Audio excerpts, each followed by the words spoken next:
What's up, gang? So today we're going to talk about a survey that we did in the group. And I want to go over the results. Specifically, we're going to talk about that survey, and we're going to talk about organizing your goals. So basically, the survey asked, do you want to lose weight? Do you want to be stronger? Do you want to build muscle? And then we also had an option of, I want it all. And 52% of everybody who filled out the survey said that they want it all. Well, the problem with that is that you can't have it all. Right? You can, but you have to learn how to organize those goals, right? So we're going to talk about that. We're going to talk about what comes first. If you want to lose weight, get stronger, and build muscle, what do you focus on first? What do you focus on second? That kind of stuff. And then we're also going to critique a chatgpt program that my son brought to me and said, hey, what do you think about this? So we're going to do both those things. All right. First, let's talk about the I want it all mentality, right? So we asked this survey. You could see the screen if you're watching this. If you're not watching this, I would encourage you to watch it because you'll probably get more out of it. So we asked this survey in the group, which goal resonates with you more? I want to lose weight. I want to be stronger. I want to build muscle, or I want it all. And over 50% of the people said, I want it all. The other percentages were around 20%, I want to lose weight and I want to be stronger. And then 12% is I want to build muscle, which I thought was very interesting. So what do you do first? Okay, I'm going to tell you right now that you can't get stronger plus build muscle plus lose weight at the same time. All right. Now, I have to give you some information to be able to help you understand this a little bit better. First, we're going to talk about how does one get stronger, okay? Now, stronger at the end of the day would essentially just be that you can lift more weight or you can handle more forces put on your body, all right? That is how you get stronger, is you essentially are able to handle more forces on your body, which means that you are stronger, right? Now, strength happens in two ways. There's the first way that it happens, and then there's the second way. The first way happens in a very short period of time.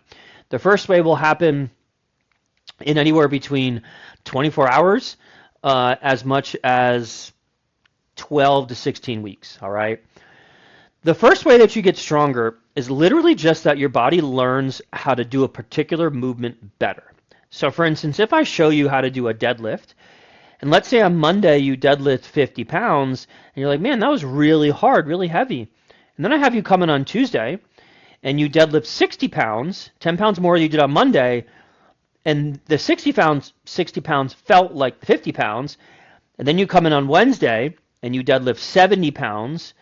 You did not, I mean, technically you did get 20 pounds stronger from Monday to Wednesday, but you didn't get 20 pounds stronger because you built any new muscle tissue. You got 20 pounds stronger because your body learned how to perform that exercise with a better efficiency level at a lower fatigue. Meaning, when you did your deadlifts on Monday for 50 pounds was hard. And it was hard because you're just not very good at deadlifting. But now that you did your deadlifts on Wednesday, and now you have like 2 days of deadlifting behind you, all of a sudden it's not so hard, right? So the first way that you get stronger is something called spontaneous motor learning. And this is basically just your body's ability to be shown a particular task, like a deadlift, for instance, or an exercise, like a tennis swing or a golf swing. And you suck when you do it for like a couple minutes, but as you do it a little bit more, then you get a little better, and then you go back to sucking again, right? So like, let's say you're practicing a tennis swing or a golf serve, or excuse me, a golf swing or a tennis serve, and you do it for 30 minutes. The first 5 to 10 minutes, you're not going to be that good. The middle 10 minutes-ish, you're going to be pretty good. And then the last 5 to 10 minutes, you're not going to be good. All right? That is a great example of what's referred to as spontaneous motor learning. So the first way that you get strong is through that spontaneous motor learning. And that caps out. That caps out around 8 to 16 weeks. Sometimes we also refer to this as beginner's luck. And during those first 16 weeks, you're able to lift more and more weight every single time that you go into the gym. You will not be able to do that for the rest of your life. It only happens in those first kind of roughly 16 weeks. After the 16 weeks, then when you're getting stronger, That is because you are building new muscle tissue. So first you get stronger because you get better at just doing whatever task it is that you're trying to do. You're not actually building any muscle tissue. Then, once you've kind of figured that task out and you become coordinated at doing that task, then you actually start to build muscle tissue. If you want to build muscle tissue, we need to make sure that we are doing the same exercises over and over again, because your ability to build muscle tissue is directly related to how well you can perform the exercise. All right? So that gives you a background on how you actually get stronger. Number one is you get better coordinated inside of your body, and then number two is you actually build new muscle tissue. Okay? So in the process of losing weight, we do see people get stronger, but we see people get stronger because they're better coordinated at doing the exercise, not because they actually build any muscle tissue. Because remember, when you want to build muscle tissue, you have to be in a calorie surplus. Well, when you want to lose weight, you need to be in a calorie deficit. So it's very difficult to build muscle in a calorie deficit. Okay? All right. So, having said all that, how do we organize this goal? If your goal is to lose weight, then you should be focusing on losing weight above everything else. In other words, if you're 50 pounds overweight and your primary goal is to lose weight, focus on weight loss first. You will get stronger. You will build some muscle tissue in the process of losing weight, but the main goal is on the weight loss. All right? And there's a great saying I like to use with people, and it goes, the person that chases two chickens never catches one. So we don't want to try to be losing weight plus get stronger plus build muscle, because we're probably not going to be really successful at either one. We want to focus on like losing weight first, with the understanding of, as we're losing weight, we're probably going to be building some muscle tissue, and we're probably going to be getting stronger, but those aren't the primary goals. So if you do want to lose weight, get stronger, and build muscle, you need to pick which one you want to focus on first. And generally speaking, losing weight tends to be the first thing that we want you to focus on. So let's say you lost the 50 pounds. Yay, you love what you see in the mirror. Awesome. Now, we would want to either work on getting stronger, or we'd work on building muscle. Weight loss should not be a year thing. I mean, if you have to lose like 60 pounds, it's going to be a year, okay? But a lot of people will try and lose the same 10, 20, 30, 50 pounds over and over again for like 20 years, all right? Weight loss should be a very short period of time. You should lose the weight and then work for the rest of your life to maintain the progress you achieved, right? Weight loss should not take 5 or 10 years unless you're like 875 pounds. What should take the rest of your life, though, is getting stronger and building muscle. So for the rest of your life, working on the goal of getting stronger and working on the goal of building muscle, those are very smart, viable goals for you to work on, or for somebody to work on for the rest of their life, not weight loss, all right? So weight loss is the number one goal. We always go after weight loss first. Now, all right, you lost 50 pounds, you love what you see in the mirror. Now what do we focus on? Well, the next thing we focus on is either going to be getting stronger or building muscle. And that would really depend on a bunch of other factors that are difficult to go over, but I'll briefly go over them. What is your body fat percentage? Let's say that you lost the 50 pounds, you love what you see in the mirror, but your body fat percentage is 45%, and you're a female, which puts you into the morbidly obese category. Well, if your body fat percentage is over 30% as a female, then really the second goal after we lose weight, the second goal should be working on building muscle. Building muscle also means losing body fat. It is very difficult just to build muscle and not gain any body fat. Almost everybody that gains some muscle also gains some body fat, because you need to be in a calorie surplus in order to build muscle. And if you're in too much of a calorie surplus, you'll build a little bit of fat. All right. So if your body fat percentage is high after you lose weight, and a high body fat percentage for females would be over 30%, a high body fat percentage for males would be over 20%. So you lost the 50 pounds, but your body fat percentage as a female is 40%. Then really what we should be looking at is we should be looking at trying to build muscle. Now remember, in the process of building muscle, you're going to be losing body fat. Okay. So that would be the second goal. So first goal, focus on weight loss. Second goal is focus on building muscle tissue.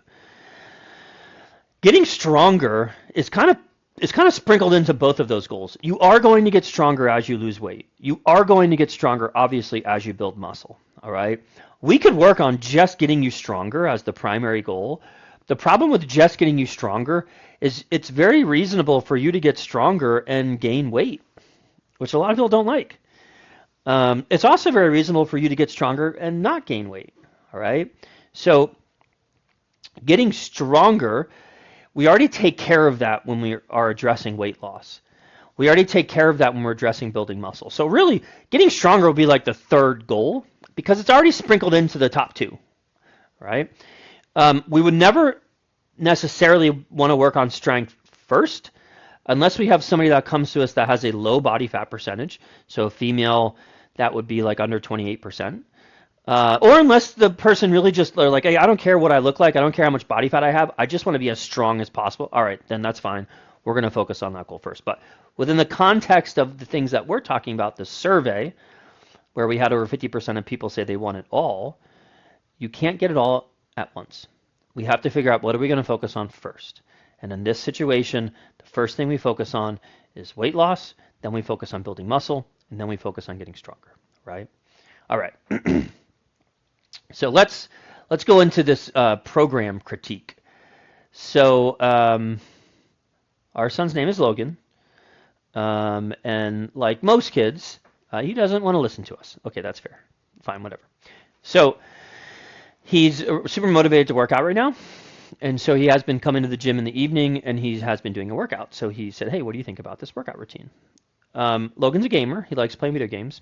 He's not really active. He doesn't like doing active things, so we're really excited and happy that he is like starting to work out, right? So let's check out this workout program that he got from ChatGPT. Now, first of all, when you write a program for somebody, the first thing that you do is something called a needs analysis. And a needs analysis is essentially saying, what does this person need? So I say, what's the person's goals? And then I say, what does the person needs to accomplish the goals, right? Logan's goals are he just wants to work out, he wants to lose some weight, okay? Fair. So the needs analysis for him is pretty low. He doesn't have any injuries. He has nothing that we really need to train around. So that gives you a little bit of context for him, all right? So daily full body workout routine. Now, first of all, I already have a problem with this because he is he's going from 0 days of exercise to, on this program, 7 days of exercise. That's overkill. That is a recipe for him to be sore every day of his life for the next 6 months. And if you're sore, there are very few people that are motivated to do things when they're sore, all right? So I already have an issue with this program where it's a daily full body workout routine. What I would like to see instead is instead of a daily full body workout routine, we do like a 1 or 2 day a week full body workout routine. And here's a big take home point. A lot of times people want to work out the most that they possibly can. So we used to ask people like, hey, how many hours a week can you devote towards exercise? And they would say, well, I can devote 5 hours a week towards exercise. And we go, great, we're going to start you at 2. And they're like, yeah, but I can give you 5. And we go, I understand that. That's how we're going to start at 2. The reason why we start in this particular situation, the reason why we start with 2 hours a week of exercise, if somebody's telling us that they can work out for 5 hours, is because we're banking the other 3 hours with the understanding that eventually 2 hours is probably not going to cut it, which means that we're going to need 3 hours of exercise. 3 hours might not cut it, which means we need 4 hours. 4 hours might not cut it, which means we need 5, right? So if I start at 2 hours, knowing that this person's willing to give me 5 hours, it means I have an extra 3 hours of their time banked away so that we can use that time in the future when eventually they need to work out more, all right? So that's a big reason why we want to go off of kind of the minimum effective dose when it comes to exercise. The other big reason is most people don't like working out. I mean, like, let's be honest, most people don't like working out. So if we can get you all the results that you want in like 2 hours a week, and you think you have to work out for 6 hours a week, well, you don't. You don't need to work out for 6 hours if we can get it done in 2 hours, right? So what is the least amount of work that we can do in order to accomplish the goals that you are coming to us for, right? That is the number one thing that we want to focus on. What's the least amount of work? Because y'all got shit to do. Y'all got shit to do that you want to do that does not revolve around counting calories and portion control and serving size and getting your steps and doing your workouts, okay? So I would much rather for him, given the situation that he is incredibly sedentary and he's starting to work out, he doesn't need to work out every single day. I want him working out like 1 to twice a week, okay, 1 to 2 times per week, and a full body workout. That's what I want. So I do like that part. All right, duration 30 to 45 minutes. That is bullshit. Okay, looking at this workout, there's no way that it's going to take him 30 to 45 minutes to get this workout done. Why do I say that? Well, first of all, on average, 1 repetition will take you approximately 5 seconds to do.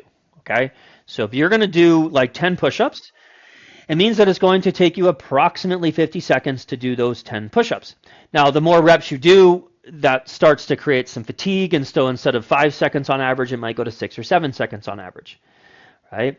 So if you're doing like 20 reps of a push-up at 5 seconds on average, that's 100 seconds, but 20 reps is hard, and you have to take a little breather, and still, instead of 100 seconds, it's actually 120 seconds. So it takes you 2 minutes to do those 20 push-ups.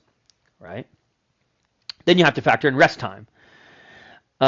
Generally speaking, anywhere between 30 seconds to 90 seconds rest in between exercises is reasonable, right?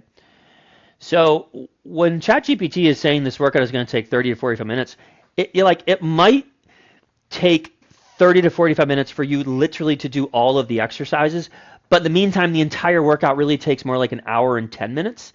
Because there's rest time factored in, there's time of setting up all the exercises, there's times of finding the weights, right? So it's not gonna last 30 to 45 minutes like what ChatGPT is talking about. Okay, frequency 7 days per week, whatever. That's too much, but that's fine for this. Goal: strength, mobility, endurance. So that's what he put in, which I love. Those are great goals. All right. So let's get into this daily structure. So. Number 1, they got a daily structure warm-up, 5 minutes, arm circles, 30 seconds each direction, leg swings, jumping jacks, shoulder rolls, hip circles, neck rolls. Love it. So, a lot of people think that they need this very elaborate, incredibly in-depth warm-up with like 20 minutes of foam rolling and 20 minutes of activation and all this stuff. And they might need that, all right? But the number one goal of any warm-up that you're going to do is to increase core body temperature. You will always feel better the warmer you are exercising, okay? So the number one goal of every single warm-up is to increase core body temperature. So as long as your warm-up achieves the goal of increasing core body temperature, then you have done an appropriate warm-up. Could you do a lot of like really cool stuff like what we do in our workouts with like ankle mobility and hip mobility and shoulder mobility and thoracic mobility and glute activation? Yes. You could do that, 100%. But you could also just wear some sweat clothes and jump around for 10 minutes and get a good sweat on, and you'll probably feel pretty good, all right? So as far as the warm-up goes, any kind of warm-up you want to do is great as long as it achieves the number one goal of improving core body temperature. By improving core body temperature, by increasing your core body temperature, getting you hot, you're going to increase range of motion. Your shoulders are going to move a hell of a lot better if they're warm than if they're cold. All right. By increasing core body temperature, you are increasing circulation. Now, all of a sudden, your ankles feel a lot better. When increasing core body temperature, you are also increasing the activation of all of your muscles, right? So there's a warm-up. This warm-up is fine. It's like I call it a phys ed warm-up. This is a great general warm-up for like everybody would be able to do this warm-up, all right? If I had some specifics, I might want to work some more specifics in. Like I don't really see a lot of stuff for ankles here, which I want some stuff for ankles. I don't really see a lot of hip separation stuff. They got some leg swings and stuff, but I'd like to see some more hip separation, that kind of stuff. All right, main workout. Let's see, perform 3 to 4 sets of each exercise, rest 30 to 60 seconds between sets. That's fine. We like an arbitrary, so when it comes to a rest period, we have a 4-step checklist that we like to use for our resting. It goes a little more in depth than just rest 30 to 60 seconds. The 4-step checklist is basically, so let's say you just got done a set. How long should you rest before your next set? Well, number one, let's just say you did push-ups, and let's say your pecs got really tired from doing push-ups. So the first thing that you do is you rest long enough that your pecs don't feel tired again so that you can do a second set of push-ups, right? That's the first kind of checklist. The second checklist is once you've rested long enough to where that working muscle group will not prevent you from doing the next set, is are you still breathing hard? You are always weaker the harder you breathe, all right? So when we're talking about strength training, I want you to start your set not breathing hard. I want you to finish your set breathing hard, but I don't want you to start your set breathing hard, because if you start your set breathing hard, you're going to be weaker than if you weren't breathing hard. So number two is heart rate's back down. You're not breathing hard, right? Number three, you feel mentally, psychologically ready to go. If it's a really hard exercise, let's say like your breathing's down, you feel fine. Let's say the muscles you just worked feel fine, but it's a really hard exercise, something like RFE split squats or Bulgarian split squats, where you got to like amp yourself up psychologically to do that second set. All right, great. The last one is assisting or competing muscles will not prevent you from doing your set. So for instance, let's say you are doing a Romanian deadlift, and let's say you're holding on to like 95 pounds and you're working your hamstrings. So you finish your set, you rest, your hamstrings still fine, you're not breathing hard, but your grip is still pretty tired from holding on to that weight. Then if you were to go to do your second set with a tired grip, you're not going to be able to do as many reps to target your hamstrings. So you probably want to wait a little bit longer, let your grip kind of recover before you go into that second set, all right? So I do not like the rest 30 to 60 seconds. I'd much rather you rest in the way that I just explained, which gives you a much more personalized approach to recovery and resting than the arbitrary 30 to 60 seconds between sets, all right? All right, so the workout. Lower body. It's a little weird how they have this organized. Basically, it's doing all lower body exercises first, and then your push exercises, then your pull and your core. So it's a little strange how they have it organized. It's okay. It's not great, but this would be okay to do for a beginner, all right? So lower body weight squats, 15 to 20 reps. Fine. Glute bridges, 15 to 20 reps. Walking lunges, 10 each leg. All right, this lower body workout is very, very glute and quad dominant. There are very few exercises that are hitting the hamstrings. Bodyweight squats are going to hit quads and glutes, hit hamstrings a tiny, tiny bit. Glute bridges are going to be exclusively for your glutes. And walking lunges are really going to be for glutes and quads. Now, having said that, the first time you ever do walking lunges, you're going to feel it in your hamstrings because it's your first time. But after that, it's really not going to be a big hamstring workout. So for the lower body, I'd like to see a hamstring dominant exercise in. So it could be RDLs, it could be deadlifts, it could be leg curls, any of those exercises. ChatGPT might have picked these exercises because when he was asking ChatGPT to write the workout, he might have said, like, I don't have access to machines. I only have body weight, dumbbells, free weights, and so then it might have written it for that, okay?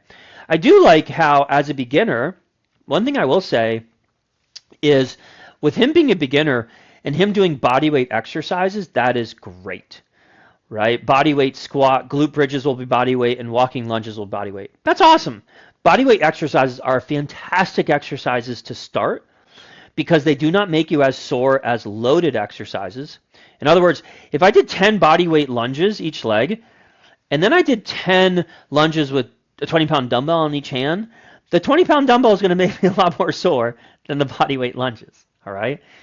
So it's great for beginners to start with body weight exercises. Eventually, you will need to add load to your frame, so eventually you will have to hold some metal or hold some sandbag or kettlebell or whatever, but starting body weight is totally fine, totally doable. So biggest thing that I want to see for the lower body thing is I want to see more hamstring exercises. All right, that's lower body. Second section, push. Sometimes you will organize workouts in terms of lower push-pull. So push is basically all of the muscles in the front of your body. So it's the muscles that you're going to be working in a push-up. So this is going to be your pecs, your shoulders, your triceps. So pecs, delts, triceps, right? All right, so this has him doing 10 to 20 push-ups, 12 incline push-ups, and 10 plank to push-ups. First of all, this order is totally off. You would want to do your plank to push-ups first because that is the hardest exercise. And then you would want to do the regular push-ups second and then the incline push-ups last. The incline push-ups will be the easiest push-ups out of these three exercises. This is how to have incredible pec soreness for like a week program. If a beginner did these three exercises, they would be incredibly sore in their pecs and probably everywhere in their upper body. Pecs, shoulders, triceps. Also, highly unlikely that a beginner is going to be able to do 10 to 20 push-ups, then 12 incline push-ups, and then 10 plank to push-ups. I mean, that's 10, 22, that's a minimum of like 32 push-ups for beginner. That's pretty aggressive. What I would like to have seen instead is one of these push-up variations is fine. So like pick one, regular push-ups, incline push-ups, or plank to push-up. Pick one of those. The rep range is fine. Then what I would like to see is I'd like to see some kind of because we're going to keep in the theme of having it be a push workout. So that would be our horizontal push. So basically a push-up or a bench press would be a horizontal push. Then I'd want him to do a vertical push. So vertical push would be basically pressing something over top of your head. So this would be like an overhead press, like a dumbbell overhead press, a military overhead press. An incline bench press could potentially work for this if he has some shoulder problems. Also, an incline push-up could potentially work for the vertical overhead press depending on the incline angle, right? And the last exercise, so we got a horizontal push, we got a vertical push. We basically hit our chest, shoulders, and triceps in two different planes or two different motions. The third exercise that I like for the upper body is for him not to do a third exercise. In all honesty, just doing push-ups and overhead presses is totally fine for his push exercise. All right, so we're going to move on. Okay. All right, third section in this workout is the pull exercises. Now this would be the exercise. These would be the muscles in the back of the body. So these would be your lats, your upper back, your mid back, your biceps. Even though biceps are in the front, I get it. This would be your rear delts, et cetera, et cetera. All right.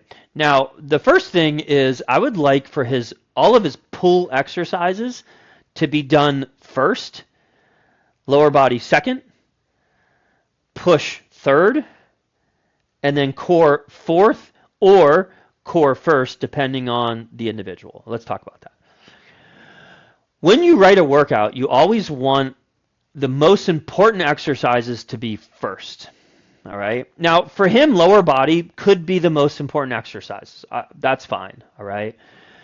But generally speaking, the most important exercises that we're going to do are going to be for the back of your body first, meaning it's going to be for your lats and it's going to be for your mid back, for your posterior delts. And the reason why we want to work your back first is because the front of your body gets a lot more work than the back of your body.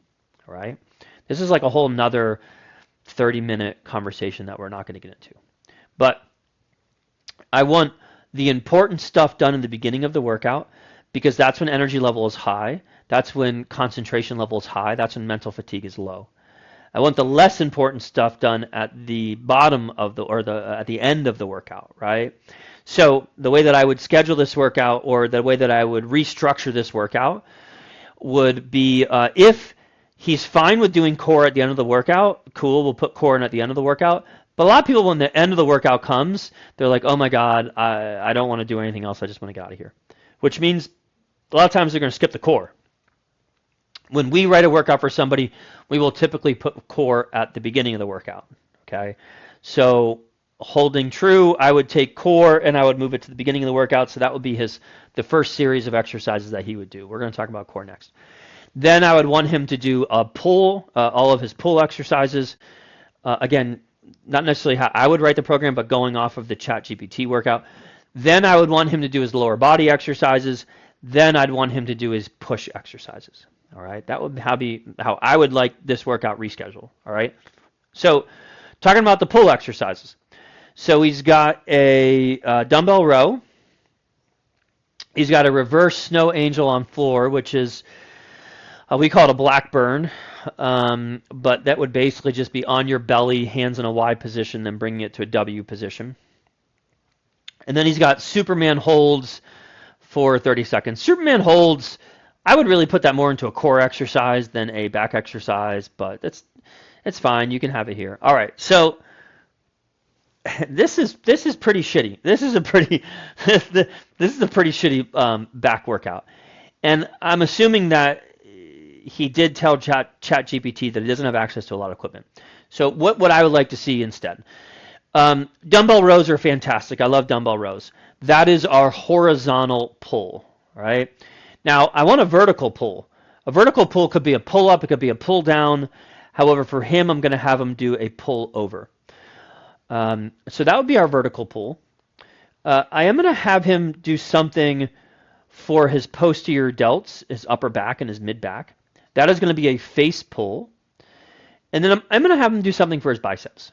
So I'm not going to actually have him do 4 exercises for his pull part of the workout, but I'm only going to have him do 2 exercises for his push part.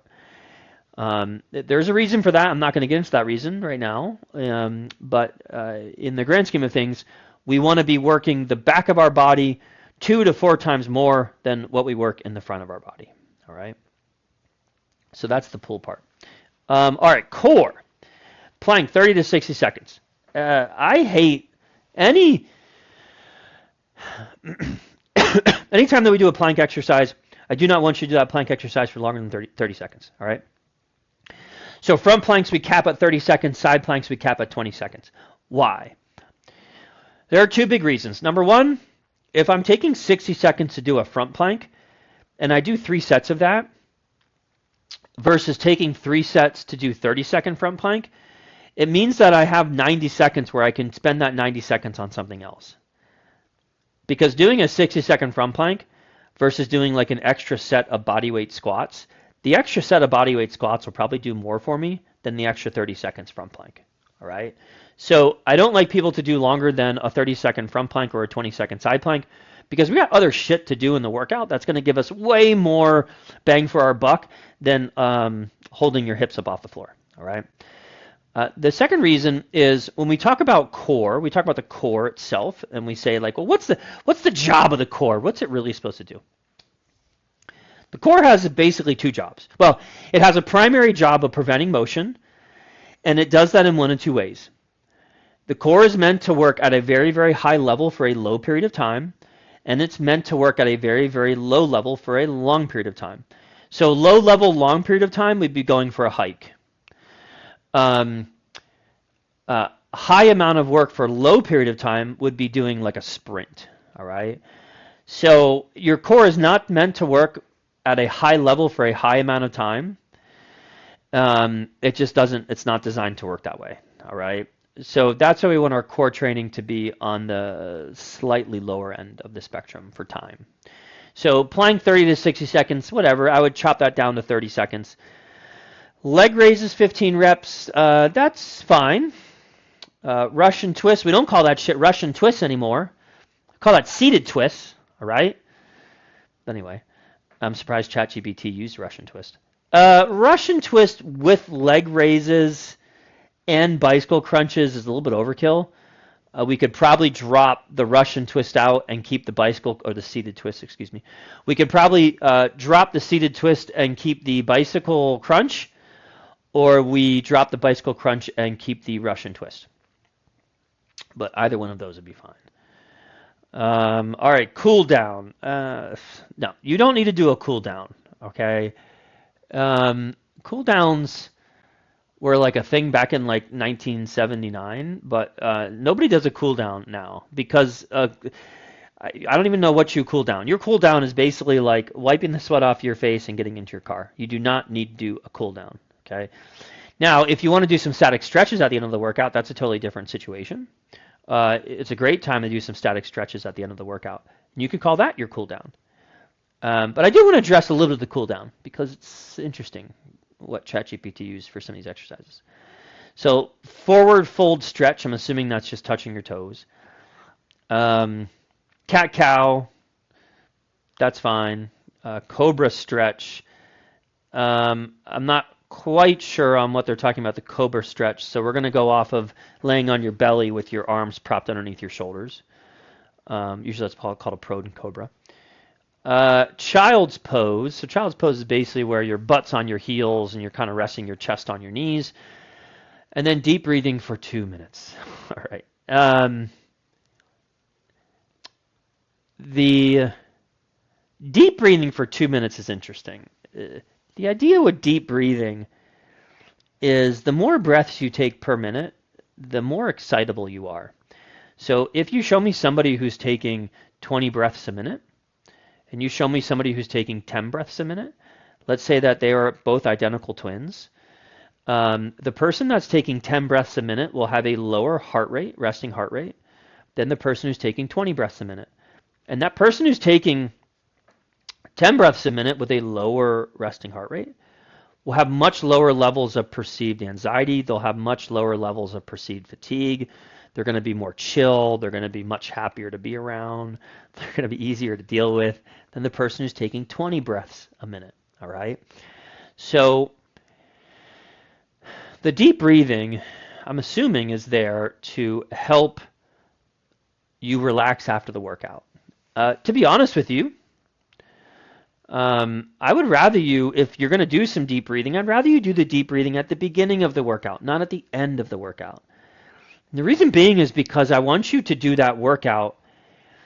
All right, when somebody comes in for a workout, all right, let's say like, hey, this person's coming in for a workout at like 9 a.m., all right, and they've already been awake for like 3 hours. Well, they've had to deal with a bunch of bullshit over those 3 hours. Kids, family stuff, spouse stuff, work stuff, right? So they're a little bit amped up. And when you're a little amped up, you are a little tighter. You're a little bit more likely to have an injury when you're amped up. And so if I have somebody who comes into the workout and their anxiety level's high and they're really amped up and they're like loaded up on caffeine and they're like, all right, I'm ready to go. There's a higher potential that they're going to injure themselves than if somebody were to come into the workout and being like, okay, like, what are we doing today? And they're a little bit more chill, all right? I want you to start your workout chill. I do not want you to start your workout amped up, all right? There's a time and a place to start your workout amped up, but in the grand scheme of things, for most people, I want you to start your workout chill. So I'd much rather do the deep breathing in the beginning of the workout to allow you to become a little bit less anxious, a little bit less excitable than at the end of the workout, all right? The end of the workout is fine. It's just not going to do as much for you as doing the beginning of the workout. All right, last thing I'm going to go over with this is, so ChatGPT finishes with giving him a weekly intensity split. This is overkill, okay? This is extreme overkill for somebody like Logan, all right? So Monday is standard effort. Tuesday is high intensity, and it has notes, and the notes say add jump squats or do it at a fast pace. Wednesday is light/mobility. Focus on form and slow reps. Thursday, standard effort. Friday is high intensity. Max effort on final sets. Saturday is core and cardio focus. Add in some mountain climbers. This is ridiculous. Following this format will not give him any different results, all right? And there's a lot of issues that I have with this. The first issue that I have with this, other than the everyday, okay, we already addressed that. So that would actually, I guess, be the first issue. The second issue that I have with this is assuming that he understands what standard effort is, high intensity, and light effort. Now remember, Logan doesn't have a history of exercise or working out. He's a gamer. He plays video games. Okay, so he doesn't have an idea of what it means to be high intensity or low intensity. For him and his workout, him just coming in and doing a workout in the gym means it's going to be high intensity because he's not used to it. right? So I don't like this. I don't like how this is asking him to kind of create more complexity in the workout when it's not needed. All right. I understand why they're doing it, but I don't like it. So the second thing I don't like is just that he doesn't understand what is the difference between high intensity and low intensity or standard effort. All right. The third thing that I don't like is on Wednesday it says light/mobility and it says focus on form and slow reps. That should be every workout you go in, you should be focusing on form. Every single workout, you should be focusing on form, all right? Now the slow reps, in terms of how fast you should move when you're doing a particular exercise, you don't want to go so slow that it's taking you 4 minutes to do the exercise, but you also don't want to go so fast that you have no control over the weight. So there's a happy medium. And generally speaking, we want slow on the down. So for instance, let's say you're doing a push-up.